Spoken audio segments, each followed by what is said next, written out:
Bienvenue dans les coups de boost avec Virginie, un podcast pour bien démarrer la journée conscient et engagé. À partir d'une citation qui m'a inspirée, je vous apporte des angles de réflexion et surtout une tonne d'ondes positives pour cette journée et plus encore.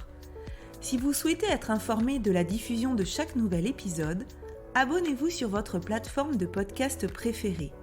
Et sur YouTube, pensez à cliquer sur la petite cloche, sinon vous ne recevrez pas les notifications.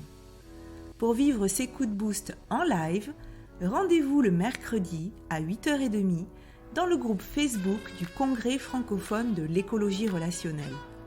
Vous pouvez aussi me retrouver sur ma chaîne YouTube Virginie Chastel, ma page Facebook et mon compte Instagram Virginie Chastel Coach.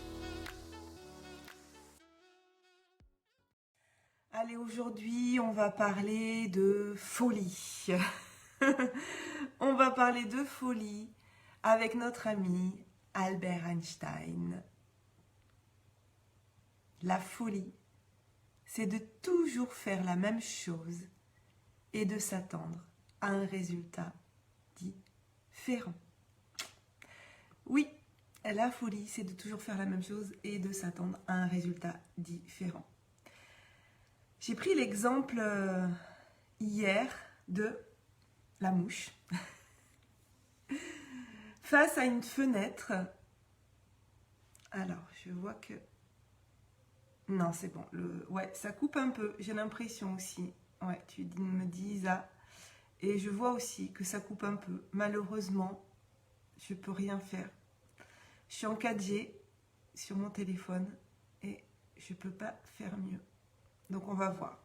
Si vraiment ça coupe trop, on arrêtera. Si ça coupe juste un petit peu, j'espère que vous aurez l'essentiel. Et sinon, de toute façon, ça enregistre sur mon téléphone. Donc après, le replay sera bon normalement. On va le tenter. Hein. On va envoyer toute notre énergie. Moi, j'envoie toute mon énergie à mon téléphone pour qu'il diffuse correctement ce coup de boost. Alors, je vous disais, c'est comme la mouche qui... Vous voyez une fenêtre, imaginez une fenêtre avec deux battants, puis il y a un battant qui est ouvert, puis un battant qui est fermé. Puis la mouche, elle essaie de traverser là, mais au niveau du battant qui est fermé. Et donc, elle tape dedans, elle tape dedans. Elle veut sortir, puis elle tape, elle tape, elle tape, elle tape. Vous comprenez bien que tant qu'elle va taper sur le battant qui est fermé, elle ne va pas réussir à sortir. Mais si elle prenait un petit peu de recul, un petit peu de hauteur, si elle se reculait du problème et qu'elle essayait d'analyser de façon un petit peu différente la situation, elle verrait qu'à côté, il y a un battant qui est ouvert. Et donc si elle s'écartait un petit peu, si elle se reculait de cette fenêtre, elle pourrait passer par l'autre côté qui est ouvert. Tout ça pour vous dire que quand il y a quelque chose qui ne fonctionne pas et qu'on fait exactement les mêmes choses, on va avoir le même résultat en fait. Donc, il faut aller chercher des fois le petit millimètre qui va faire la différence, le petit degré qui va faire la différence, la toute petite chose. Des fois, ça tient à rien, mais c'est hyper important si on veut obtenir un résultat différent.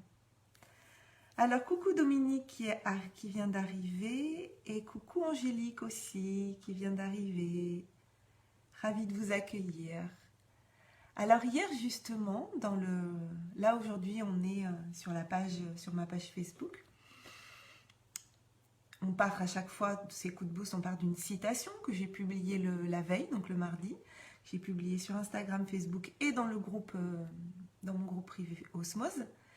Et hier, donc, une personne du groupe qui est là aujourd'hui m'a mis un petit commentaire, déjà en me souhaitant bon matin, tout ça, en me remerciant pour la citation. Et cette personne m'a dit « Pourquoi fait-on parfois toujours la même chose, même en ayant lu cette citation, même après avoir lu des tonnes de livres, voire aussi après avoir participé à des ateliers spécifiques ?» Et je lui ai répondu que justement, on allait en parler effectivement ce matin dans le coup de boost. Pourquoi, même si on est au courant des... même si les citations nous parlent, même si on est d'accord avec, même si... Pourquoi, des fois, malgré avoir lu, avoir écouté, avoir participé à des séminaires, des ateliers de développement personnel, tout ça, pourquoi ça ne change pas? Alors, on va revenir un petit peu sur ce qu'est le savoir, la connaissance, la compétence. On va aller un petit peu creuser sur ça. Puis je vais vous donner quelques pistes.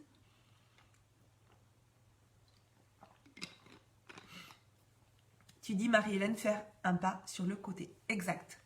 Faire un pas sur le côté, mais pas que. Alors, déjà au niveau du savoir, au niveau des... on va partir du savoir. Ce sont des données, ce sont des concepts, des procédures, des fois des méthodes qui existent à un temps donné et qui généralement sont codifiés dans des ouvrages de référence, donc des ouvrages scientifiques par exemple, ou des citations. Isabelle, tu dis elle a raison cette personne. Oui, elle a raison. Pourquoi malgré tout ça, ça ne change pas? Ouais. Donc il y a le savoir qui, on va dire un petit peu savoir académique, les grandes lois universelles, des choses qui en tout cas aujourd'hui sont considérées comme étant un savoir qui peut être mis en cause par les découvertes et par la science aussi, mais en tout cas au départ il y a le savoir. Puis après il y a la connaissance. Et la connaissance, c'est l'ensemble des choses que l'on connaît d'un savoir. Donc la connaissance, elle est vraiment indissociable d'une personne en particulier. Le savoir, c'est le savoir. Et la connaissance, c'est ce que chacun sait de ce savoir. Ce que chacun a intériorisé. Ce que chacun a transformé en connaissance. Cette connaissance, donc, elle se construit. Et elle n'est pas la même selon la personne. Donc, on peut avoir le même savoir universel, par exemple, que tout est énergie. Einstein. Voilà, cette loi universelle, que tout est énergie. C'est un savoir qui, jusqu'à preuve du contraire, est vrai. Donc, tant qu'on n'a pas démontré le contraire, cela c'est... Bonjour Valérie, pas de souci, il n'y a aucun problème. Tu arrives quand tu veux, quand tu peux. Bonjour à toi. Donc je disais Valérie qu'il y avait le savoir universel, par exemple, tout est énergie. Et puis la connaissance. Et que la connaissance, elle est indissociable de la personne en question. Donc chacun va intégrer sous forme de... Alors j'avais perdu la connexion, il me dit que je suis loin du Wi-Fi, mais je ne suis pas en Wi-Fi, je suis en 4G. Donc je ne comprends pas, je ne sais pas. Bon, a priori je suis revenue. Donc la connaissance, elle est vraiment reliée à la personne en elle-même. Tu dis, Cécile, pour qu'il y ait compréhension, il faut la connaissance et l'expérimentation, c'est 3 étapes obligatoires. Oui, tu me spoil là. Cécile. On y vient. Yes, on y vient. Donc ensuite, une fois qu'il y a cette connaissance qui est indissociable de la personne, il y a la compétence. La compétence, c'est la mobilisation de l'ensemble de ses ressources, la mobilisation des savoirs, des savoir-être, des savoir-faire, mobilisation de nos connaissances en vue de résoudre une situation. Donc ça, oui, je vois que ça coupe tout le temps, Myriam. Là, j'ai arrêté de parler quand ça coupait. C'est pénible parce que ça me parle de Wi-Fi alors que je suis pas sur le Wi-Fi. Donc je sais pas comment faire. Je vais essayer de tenter.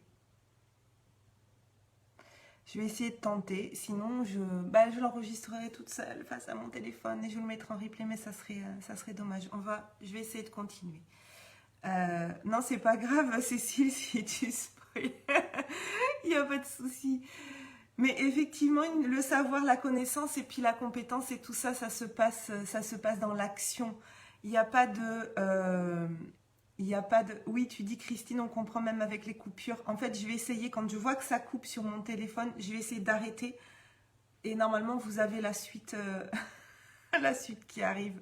Parce que sur mon téléphone, a priori, ça me montre quand ça coupe. Mais bon, j'essaie de faire au mieux. Pour développer cette compétence, il faut passer par l'action. La compétence, elle ne préexiste pas à l'action. Donc, c'est ce que disait Cécile. Il faut la compréhension, il faut la connaissance, il faut l'expérimentation. Alors, on peut parler d'expérimentation, on peut parler d'action. En tout cas, c'est une mise en action. Voilà. Et sur ces phases d'apprentissage, donc quand on apprend à travailler une compétence, une aptitude, on va passer par 4 phases de l'apprentissage. Coucou, mamie Christiane, ravie de te voir. Oui, j'y peux rien, Myriam, c'est sûr, mais c'est toujours embêtant. Si je peux essayer de faire au mieux pour que ça soit moins désagréable pour vous, je vais le faire. Il y a 4 phases d'apprentissage selon Maslow. Alors peut-être vous connaissez la pyramide de Maslow avec les différents niveaux de besoins. Et selon lui, il y a 4 phases d'apprentissage. Et moi, je trouve ça très intéressant. Je vais prendre l'exemple, tiens d'ailleurs Nathalie avec ton fils qui a eu 16 ans aujourd'hui, peut-être qu'il est en conduite accompagnée. En tout cas, nous on a eu notre fille, enfin ma belle-fille, la fille de mon conjoint qui a 18 ans, donc qui a fait la conduite accompagnée. Et on passe par 4 phases d'apprentissage. La première phase d'apprentissage, c'est l'incompétence inconsciente. Je ne sais pas que je ne sais pas. Aujourd'hui, mon fils a 10 ans. Lui, j'imagine que, ou en tout cas peut-être quand il était un petit peu plus jeune, parce que là, il réalise quand même que conduire, c'est pas si simple. Mais allez, on va dire un enfant de 3-4 ans, il ne sait pas qu'il ne sait pas conduire. Il pense que si on lui donne le volant de la voiture, parce qu'il voit ses parents faire avec une aisance, tout ça, il peut penser que il sait conduire. Donc, il ne sait pas qu'il ne sait pas. Ça, c'est la première phase, l'incompétence inconsciente. Ensuite, on passe à l'incompétence consciente. Je sais que je ne sais pas. Donc, par exemple, la première fois qu'un jeune prend le volant avec un moniteur d'auto-école, il sait qu'il ne sait pas. Donc, il y a une prise de conscience. Prise de conscience, en fait, je ne sais pas. Alors que juste avant, il y avait l'incompétence inconsciente. On ne savait pas qu'on ne savait pas.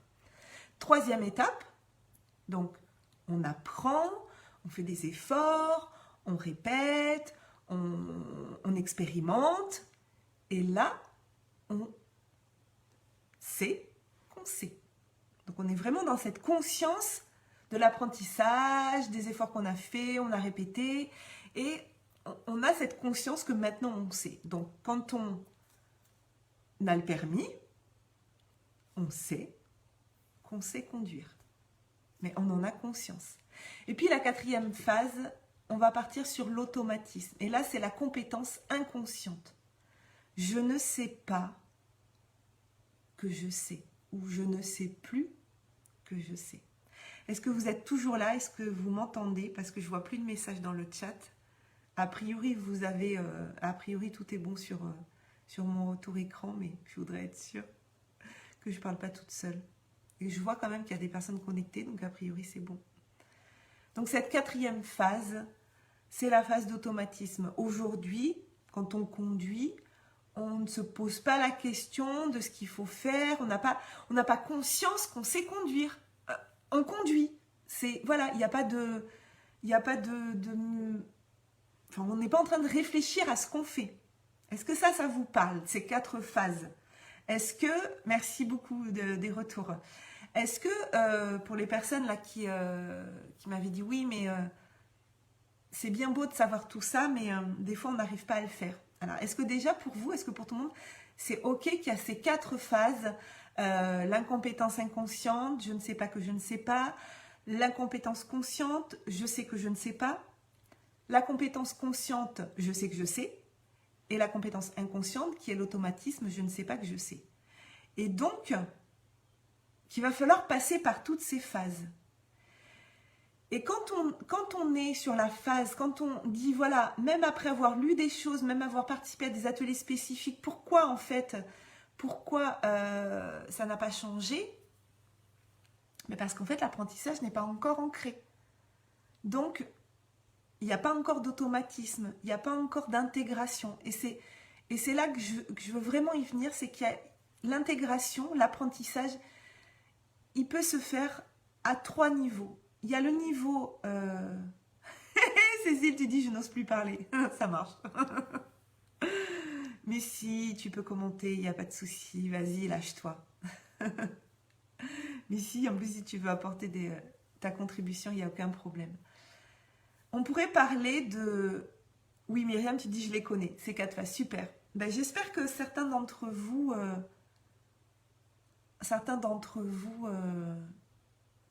découvrent ces 4 phases. Christine, tu dis, j'ai le permis, mais je n'arrive pas à conduire en même temps, j'ai des traits autistiques, je dois être constamment concentrée, ça va... Oui, alors, oui, c'est possible qu'effectivement, il puisse y avoir, comme tu dis, des bugs qui se font dans ton cerveau et que tu n'arrives pas à passer à cet automatisme. Alors après, je ne suis pas spécialiste des traits autistiques, donc, mais j'imagine que tu es bien accompagnée, enfin, je te le souhaite, pour gérer ça, oui. C'est possible qu'effectivement, il y ait quelque chose qui ne soit pas aidant pour toi, en tout cas. Cette intégration, elle peut se faire à 3 niveaux. Il va y avoir d'abord le niveau mental, quand vous découvrez une nouvelle notion du « Ah oui, ok, d'accord. Alors, je ne savais pas, c'est intéressant, mais je m'y retrouve. » Quand, par exemple, je vous partage une citation, ou alors quand vous faites un atelier, ou quand vous découvrez quelque chose, une formation, que vous vous dites « Ah oui, d'accord, c'est intéressant ça, j'avais pas vu les choses comme ça, mais ok, d'accord, je le comprends. » Donc là, il y a une intégration au niveau mental. Vous comprenez les choses. C'est pas encore intégré. Il y a la deuxième phase qui va être au niveau émotionnel. C'est « Oh my God, mais oui, bien sûr, mais c'est évident. Mais oui, ça y est, c'est bon, ça y est, je comprends, j'intègre. Ok. » C'est pas encore un automatisme. Et il y a le niveau cellulaire. Là, c'est intégré. On ne peut plus vivre autrement. C'est en moi, j'incarne ce que je pense. Et là, on est effectivement sur cette 4e partie qui est « je ne sais pas que je sais ». C'est intégré en moi. Je ne peux pas faire autrement que de penser autrement ou que de savoir autre chose. C'est, oui, Anne, tu dis, même si on connaît, c'est toujours utile de revoir ces notions. Oui, je vous fais des petites piqûres de rappel tous les mercredis. Donc là, une fois que l'intégration elle est au niveau cellulaire, là, c'est totalement intégré. Et là, c'est bon. Si on reprend l'exemple avec la conduite, quand c'est totalement intégré en nous, qu'on n'est plus en train de réfléchir à ce qu'on pense, là, on est dans une réelle intégration. Mais avant, on est passé, comme disait Cécile, par l'expérimentation, par l'action. S'il n'y a pas de passage à l'action, il n'y a pas d'intégration. Ça veut dire qu'on reste au niveau mental. Si, ça vaut pour la conduite, mais ça vaut pour tout. Si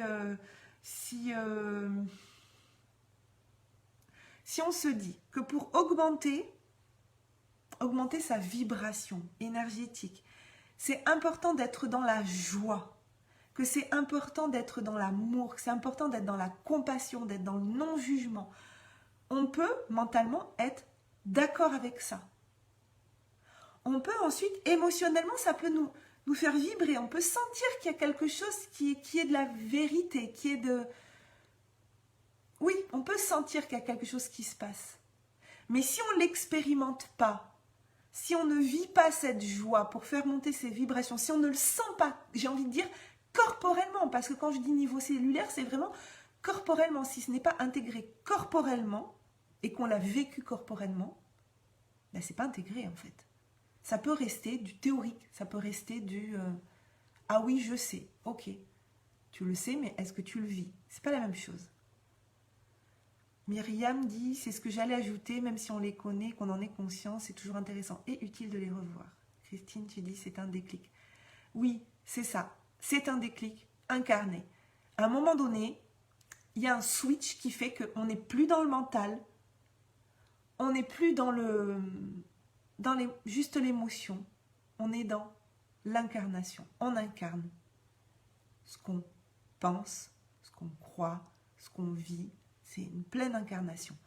Et donc, pour en revenir à la question du départ sur pourquoi, même si on lit des livres, même si on fait des séminaires, pourquoi en fait on continue à faire la même chose, c'est parce qu'on n'incarne pas. Parce que ce n'est pas ancré corporellement en nous. C'est peut-être ancré mentalement en nous, mais ce n'est pas ancré en nous.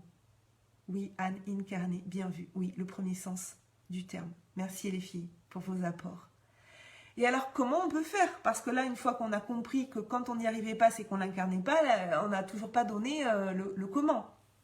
Je vais vous donner des pistes. Après, ça reste des pistes. Ça reste un coup de boost dans lequel je vous partage des choses, mon énergie, ma vision. Pour les personnes qui veulent aller plus loin et qui voudraient aller travailler là-dessus, ça passe par un accompagnement avec un thérapeute ou avec un coach.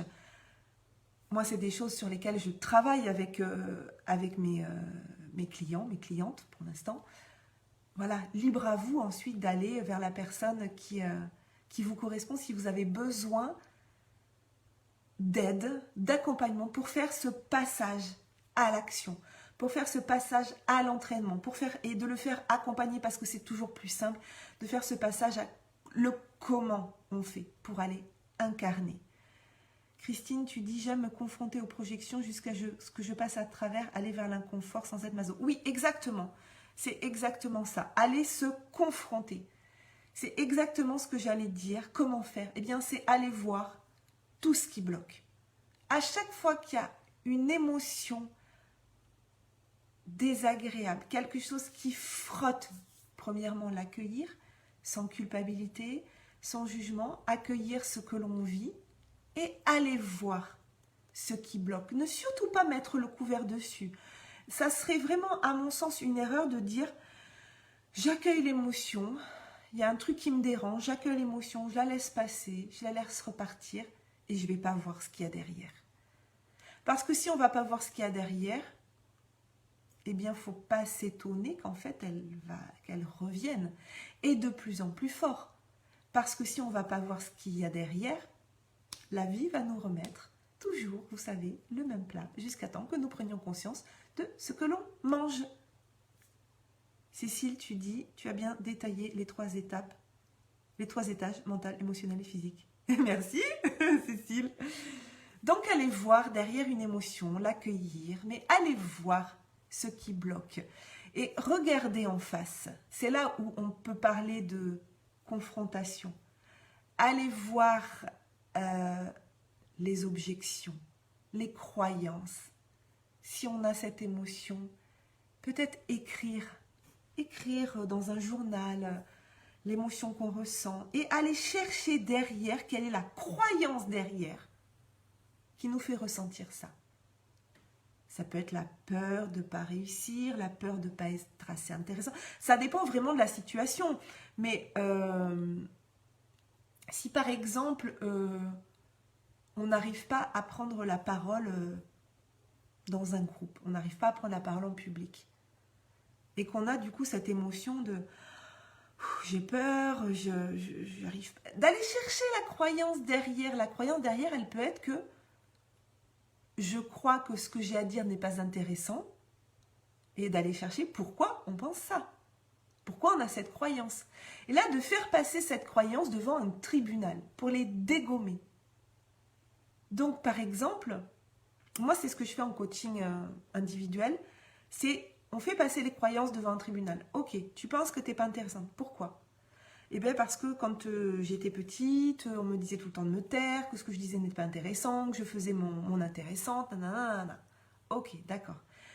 Est-ce que c'est arrivé des fois où tu as pu dire des choses qui étaient intéressantes? Ah ben oui, là, dans mon travail, l'autre jour quand j'ai présenté ça, ou avec mes élèves, ou ceci, ou cela. L'idée, c'est d'aller dégommer les croyances en allant chercher des contre-exemples. Pour dégommer ces croyances et ces biais de confirmation, ces biais de généralisation qui nous maintiennent dans ces croyances limitantes, qui ont pu nous aider pendant un certain temps. Elles nous ont protégés, elles nous ont permis d'avancer sans que ce soit trop confrontant. Mais si on a envie d'aller un petit peu plus loin, et si on a envie d'intégrer les choses qu'on apprend, il faut absolument faire ça. Sinon, on reste dans le statu quo. Myriam qui dit, si tu parles d'émotion, oui, c'est ta spécialité. Absolument accueillir et aller vers ce qu'il y a derrière, les croyances limitantes, tout un programme. Christine, tu m'inspires pour mes prochains kits de dessin. Merci beaucoup, merci, merci, merci, merci. Isa, décidément, tu en reviens toujours à la chose débloquer nos blocages intérieurs. Ah ben oui, oui, j'en reviens toujours à ça, Isa, parce que c'est toujours ça le problème en fait. C'est-à-dire que si on n'arrive pas à passer à l'action, si on n'arrive pas à faire des choses, c'est qu'il y a des blocages. Donc ces blocages, il faut aller les chercher. Donc pour aller les chercher, on part des émotions. Qu'est-ce qu'on ressent? Qu'est-ce qu'on vit? On va chercher nos croyances, nos pensées, et on va dégommer ces croyances-là. Mais tout seul, c'est très compliqué parce qu'en fait, notre cerveau, il veut nous protéger. Donc notre cerveau, lui, il va toujours aller confirmer nos croyances. Les croyances, c'est des pensées que l'on considère comme étant vraies. Ce n'est pas la vérité, ce sont nos croyances que l'on s'est construites au fur et à mesure de notre vie pour ne pas souffrir, pour nous protéger. Parce que le seul but de notre cerveau et le seul but de notre corps, de notre système nerveux autonome, c'est de nous maintenir en vie. Donc, ce système nerveux autonome et notre cerveau a une fonction de protection, comment je pourrais dire? Son but, oui, c'est ça, il a une fonction de survie en fait, de protection. Mais il n'a pas une fonction d'être socialement adapté. Le système nerveux autonome et notre cerveau ne nous fait pas réagir. Surtout le système nerveux autonome nous fait réagir pour sauver l'espèce, nous sauver, qu'on soit en survie. Mais l'idée, c'est de passer de la survie à la vie. Donc, en coaching individuel, on va dégommer les croyances, on va les faire passer devant un tribunal, d'aller chercher des contre-exemples pour aller chercher de nouvelles croyances. Intégrer de nouvelles croyances, et en changeant nos croyances, on va changer nos pensées, etc., etc. Et on va aligner les pensées, les émotions et les actions. Parce que si on ne met pas les actions derrière, ça ne maintient pas tout le travail qu'on a fait avant sur les croyances, sur les pensées, sur les émotions. L'action va permettre de sceller tout ça. Des actions en cohérence, qui sont alignées avec le reste.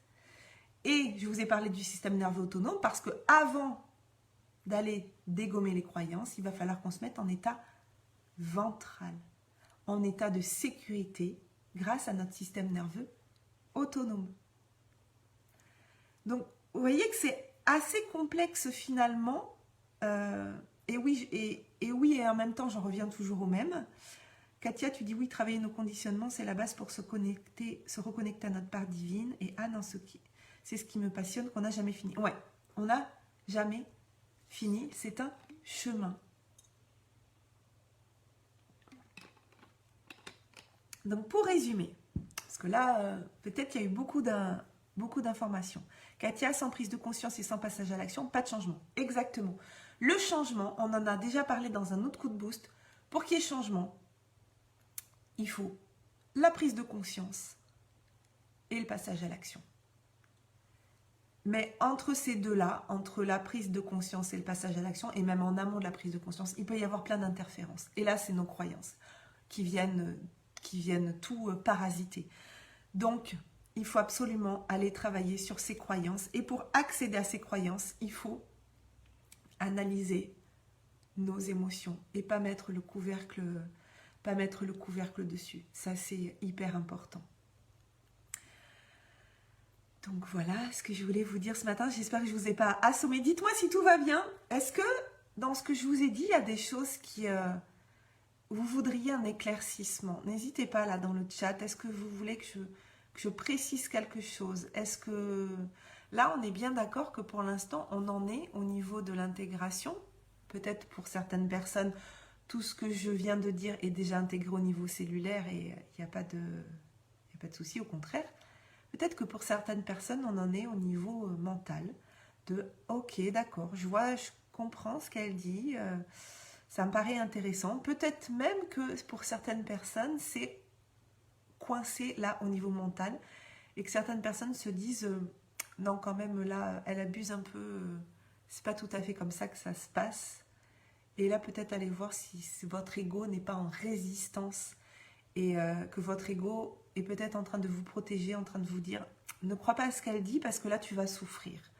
Parce que effectivement d'aller creuser au niveau de ses croyances, aller travailler ça en accompagnement par exemple, ça peut être assez confrontant et ça peut être pas forcément très agréable au départ, mais l'avantage d'être accompagné, c'est qu'il y a quelqu'un en face qui est là pour veiller à ce que tout se passe bien avec beaucoup de bienveillance. Enfin, en tout cas, moi, c'est comme ça que je prévois mes accompagnements. Anne, parfois des événements de la vie amènent à ces prises de conscience. Oui, et parfois, des fois, c'est un petit peu dur. Mais c'est vrai, ouais, tu as raison. Enfin, tu as raison, je suis d'accord avec toi.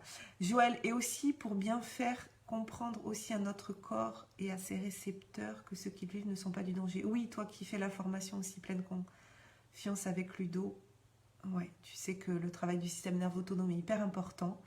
Nathalie, super intéressant, merci, je dois vous quitter, réunion boulot, très belle journée, super. Belle journée à toi. Merci pour ce coup de boost, me dit Marie-Hélène. Christine, c'est clair, bravo pour ces explications, vraiment jamais fini.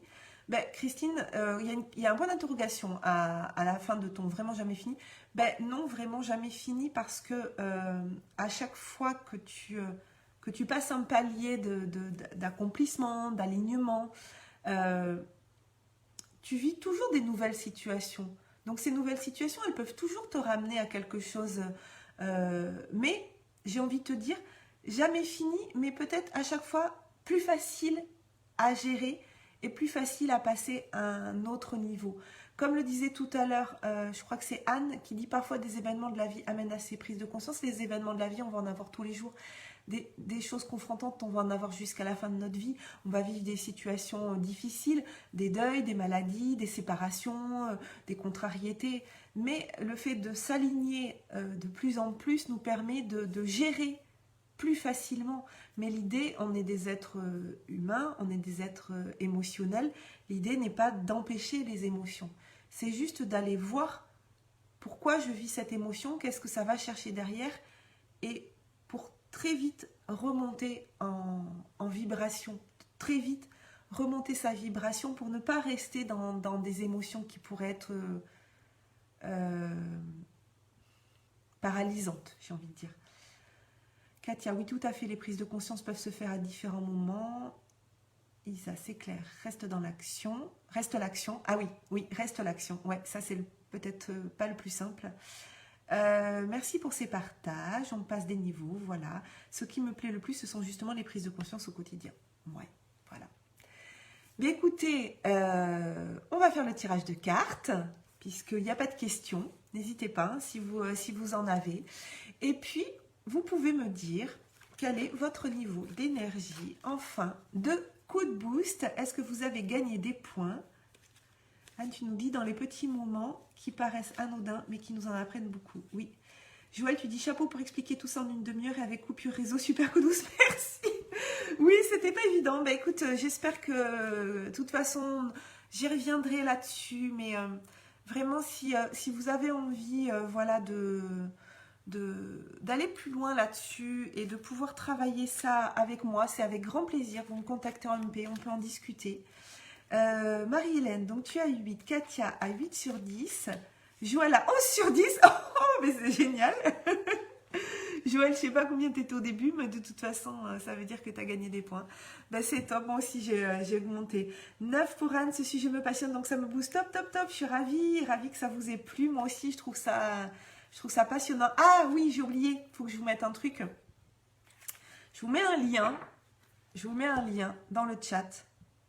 Vous irez voir, vous verrez, une petite surprise pour vous, puisque la page du sommet du premier congrès francophone de l'écologie relationnelle est prête. Donc, vous allez pouvoir vous inscrire gratuitement au congrès qui aura lieu du 9 au 17 avril avec de merveilleuses personnes qui vont être présentes. D'ailleurs, certaines personnes qui sont présentes ce matin, Katia, Patricia aussi, qui est présente. Je regarde que j'oublie personne. Et ça y est, vous pouvez vous inscrire pour réserver votre place. Myriam, tu dis c'était énorme comme coup de bouche, je le réécouterai car j'ai un peu perdu le fil au départ. +1, Cécile 9. Je trouve, Christine, tu dis je trouve Internet est un outil génial pour travailler sur les croyances et autres mécanismes. Enfin, c'est mon expérience. Alors, quand tu dis je trouve Internet est un outil génial pour travailler sur les croyances et autres mécanismes, est-ce que tu peux préciser, Christine, parce que je ne suis pas sûre de comprendre le fait que Internet te permette de travailler tes croyances. Voilà, c'est juste, j'ai peut-être pas saisi. Joël, tu me dis quelle merveilleuse page d'accueil, merci beaucoup. J'espère qu'elle va vous plaire. Valérie, tu me dis que tu es à 8.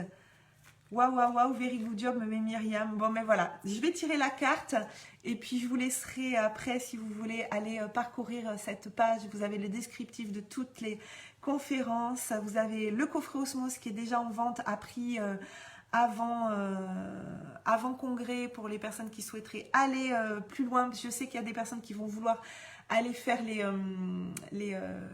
bonus qui sont super avec plein de magnifiques bonus. Enfin voilà, je suis vraiment pleine de gratitude d'avoir toutes ces personnes qui m'ont accompagnée, qui ont co-créé avec moi ce congrès. On a enregistré de magnifiques entrevues. Il y a des magnifiques bonus qui sont prévus. Donc bien sûr, gratuitement, vous pouvez accéder à toutes les conférences. Et si vous voulez poursuivre, voilà, le pack Osmose est à 97 € en pré-vente. Sinon, il est à 197 € avec possibilité de payer en 2 fois ou en 3 fois. Donc en 3 fois, j'ai mis un paiement sur 3 mois à 33 € pour que le prix ne soit pas un frein si vraiment vous pensez que c'est le bon moment pour vous. Donc voilà, j'allais dire c'est cadeau. Non, c'est pas cadeau parce que... Alors c'est cadeau les conférences, oui.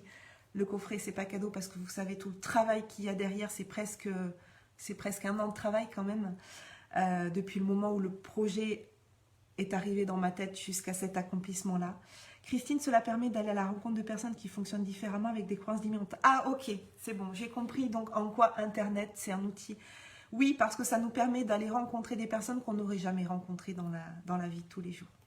Allez, je vous laisse aller découvrir tout à l'heure la page du congrès et je tire la carte pour aujourd'hui.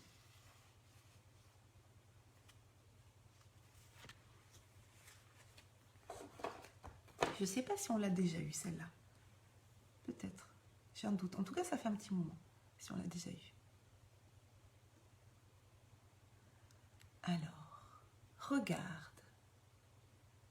Il est temps pour toi d'ouvrir ton cœur pour regarder le monde tel qu'il est vraiment. Libère-toi de tes conditionnements qui ont déformé ta vision de la réalité. Ôte ces lunettes, les voiles se dissipent dans l'ici et maintenant. En changeant tes perceptions, tu verras toute la beauté du monde. Une nouvelle vérité s'offre à toi. Regarde autrement, mais regarde vraiment.